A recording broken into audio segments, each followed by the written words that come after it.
KC0VI Tom here. This is going to be out of sequence. Duke, be quiet, please. He wants to be in the pictures.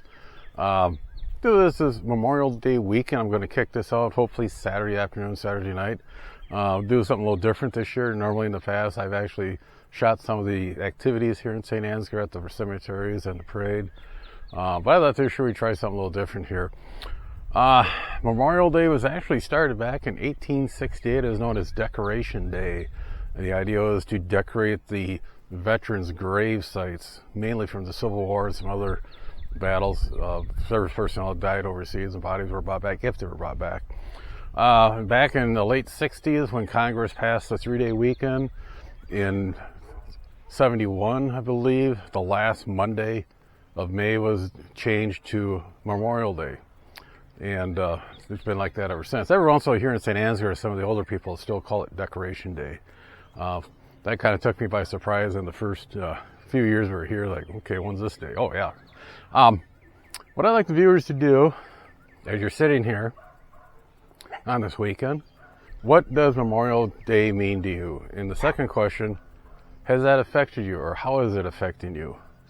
Just a chance to reflect on yourself, and remember, there's a lot of people who gave the ultimate sacrifice to keep this country great. So, to me, Memorial Day is the day that you remember and honor the military personnel that served this great country or passed away, either in combat or after they came home and died after a normal life. You know, how is it affecting me?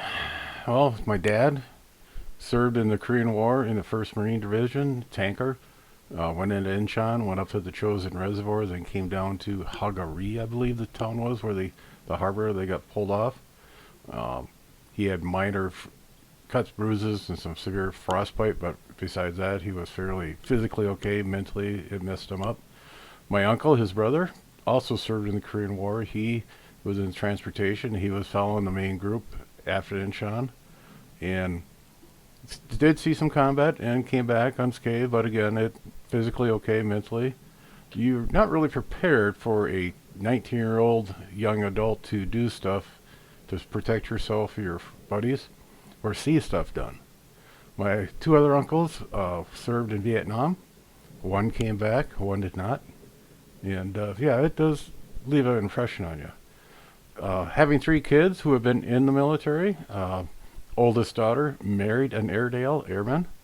Stephen, he did his time and came out, is retired.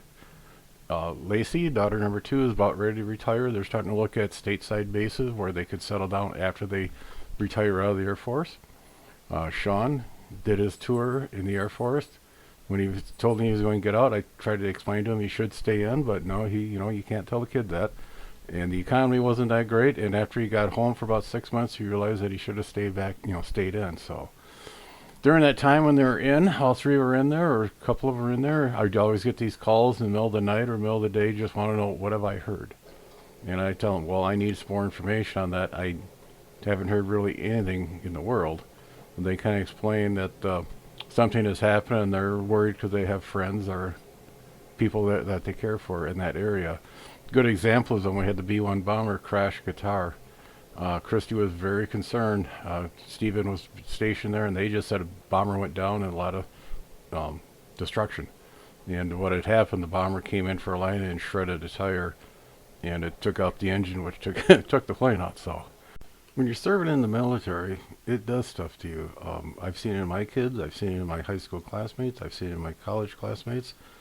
And most of it is for good.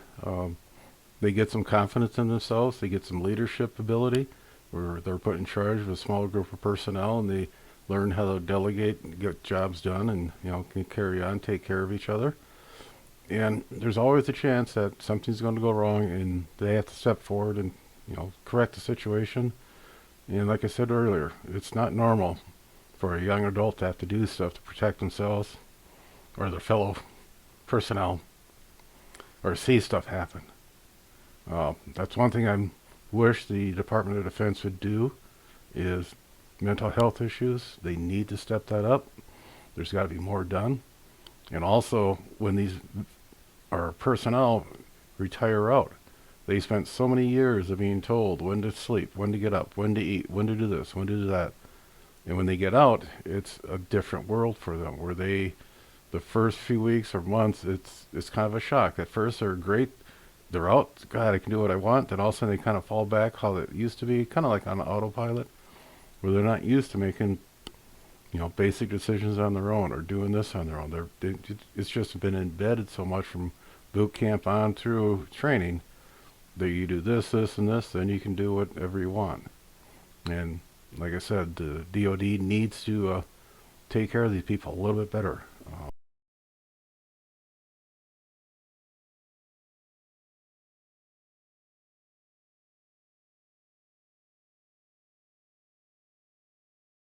Another way that Memorial Day had affected me was my late wife Joyce and I ran a greenhouse here in St. Ansgar for over 30 years. We had a running joke that we went to so many romantic places on Memorial Day weekend, cemeteries at middle of the night or early in the morning, depending on the weather, getting all the urns out.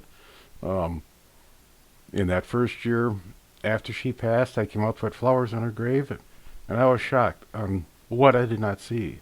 I was used to seeing urns all over the place in small flower pots that we'd put out here. We'd spend almost 2 full days of getting stuff out there, long days, and after she passed and we shut the place down, a lot of our customers could not find another flower shop or greenhouse that would do it.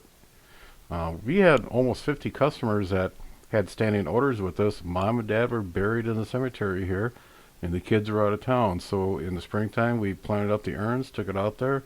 Throughout the summer, we checked on the urn, watered it, weeded it. She had mixed up a concoction of peppers and soap suds. She would spray on the plants to keep the deer from eating them. Then in the fall, we brought them in and we winter them over and had them ready to go in the springtime.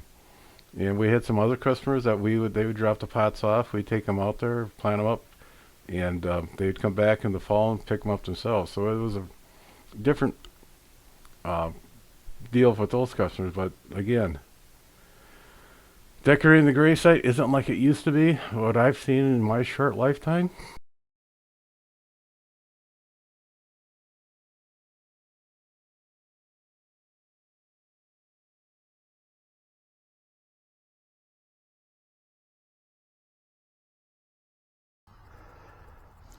Cemetery, thanks for watching.